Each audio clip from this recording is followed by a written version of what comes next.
Are you obsessed with likes and views, refreshing your analytics, but your business isn't actually growing?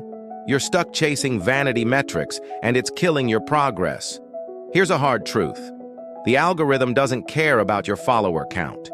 It cares about one thing: delivering valuable content that keeps people on the platform and makes them take action.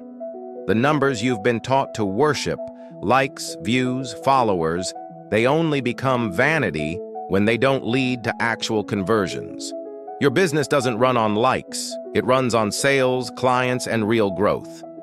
Today, I'm going to pull back the curtain and show you the 3 real predictive metrics that signal growth to every platform's algorithm. These aren't just empty engagement numbers that look good on paper.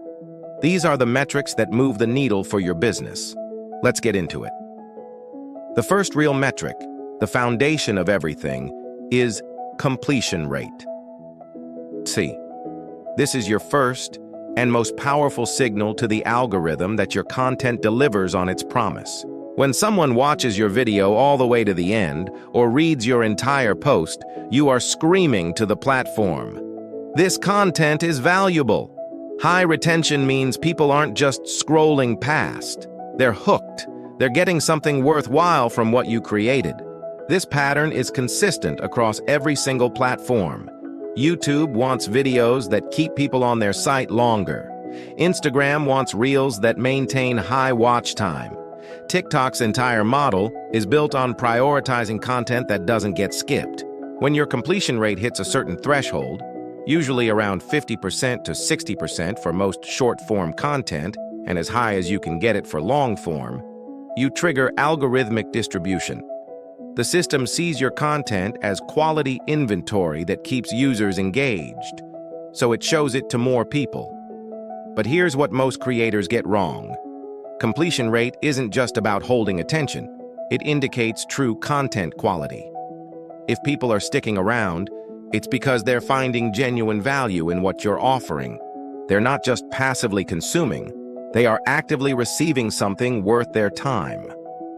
Think of it this way. High completion tells the algorithm, "This content works for our users, so we'll show it to more of them." This creates the perfect foundation for the next step in our conversion chain. But remember, retention without action is just entertainment. It's the starting point, not the finish line. So, you've got their attention. What's next? The second real metric is click-through rate, or CTR. This is the bridge from passive engagement to active conversion. This is the moment your audience stops just watching and starts participating. CTR represents the first tangible action someone takes because of your content. They're clicking to learn more, to buy something, or to take that crucial next step in your funnel. The theory behind this is all about conversion architecture. Your thumbnails, your headlines, your calls to action, they aren't just decorative fluff. They are powerful conversion systems designed to move people from interest to action. A high CTR means your presentation is effectively communicating value and creating a desire for whatever comes next. The numbers tell the story across platforms. On YouTube, a CTR of 5% to 10% from suggested videos is a strong signal. On social media posts, link clicks that exceed 2% or 3% of your total reach indicate powerful conversion potential. These are not vanity metrics. They are direct signals that your audience trusts you enough to take action based on what you've shared. Here's the part that most creators misunderstand. CTR predicts the quality and intent of your audience, not just your reach. People who click are demonstrating buying intent. They are not casual scrollers. They are potential customers, signaling a real interest in what you offer. The algorithm sees this high-intent behavior and rewards it by distributing your content to more users just like them. This is where the theory becomes business reality. Every single click represents someone moving through your funnel. They might be heading to your website, your product page, your email list, or your booking system. This is the exact moment engagement transforms into measurable business results. The platforms see this conversion behavior and prioritize the content that drives it. because it keeps their users engaged with valuable actions, not just mindless scrolling. Now, we arrive at the ultimate value signal, the metric that separates good content from truly great content, the save and share rate. This is where your content proves it's not just valuable in the moment, but valuable enough to keep for later or endorse to others. Saves are the digital equivalent of bookmarking a page in a book you know you'll need again. Shares are the ultimate vote of confidence, someone saying, "This is so good, my people need to see it." The theory here is simple. Saves indicate perceived long-term value. When someone saves your content, they're essentially saying, "This solves a problem I have now or will have in the future." They are building a personal library of your work because they trust it delivers ongoing value. This is an incredibly powerful relationship to build. Shares take it a step further. They are social proof in its purest form, amplifying your message to someone's entire network. Across all platforms, shares create an algorithmic momentum that is unbelievably powerful. When someone shares your content, the platform registers multiple engagement signals: the original view, the share action itself, and then all the potential new views from the recipient's network. This creates a compounding effect that algorithms absolutely love. They prioritize content that generates this kind of organic amplification because, in essence, you're doing their marketing for them. But here's what most creators completely miss. Saves predict long-term audience building, not just short-term viral spikes. Someone who saves 3 of your posts is infinitely more likely to become a customer than someone who just likes 10 of them.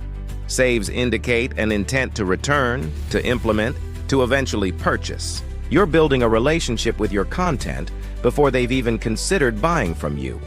The conversion connection here is crystal clear. When saves lead to customer relationships, you've created the perfect funnel. Someone finds your content so valuable they save it. Then they return later when they're ready to buy. The platform sees this repeat engagement and serves your content to them more frequently. You're no longer chasing one-time viewers. You're building a library of potential customers who have already told you they value what you offer. To create this kind of content, ask yourself one question. Would someone want to come back to this in 6 months? If the answer is yes, you're on the right track. So, how do you actually track all of this without getting lost in a sea of analytics? You need a simple growth scorecard system.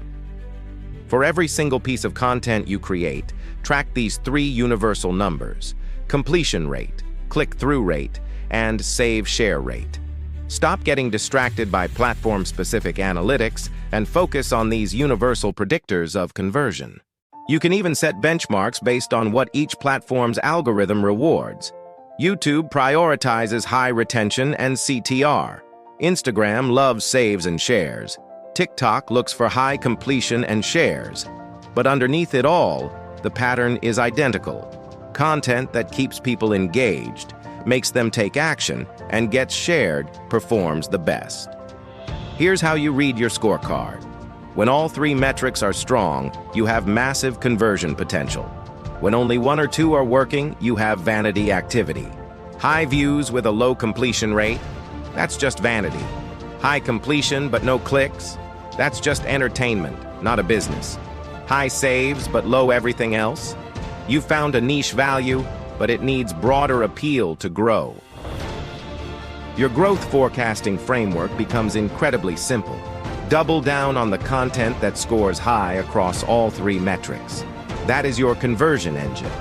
Test and iterate on the content that only hits 1 or 2 of those metrics, and mercilessly abandon what doesn't hit any. It's time to stop guessing with vanity metrics and start measuring true conversion potential. So, I want you to ditch the vanity metrics for good. Stop celebrating likes and views that don't translate into actual business growth. Focus on these 3 predictive metrics that signal conversion potential to the algorithms and drive real results. Implement this framework on every platform you use. The patterns work everywhere because all platforms ultimately want the same thing: content that creates valuable user actions. If you want more of this forbidden algorithmic knowledge, subscribe right now. I break down exactly what the platforms do not want you to know about how their systems actually work, giving you frameworks that convert, not just theories that sound good. Now, I want to hear from you. Which of these 3 metrics will you start tracking first? Let me know in the comments below. Thanks for watching, and I'll see you in the next one.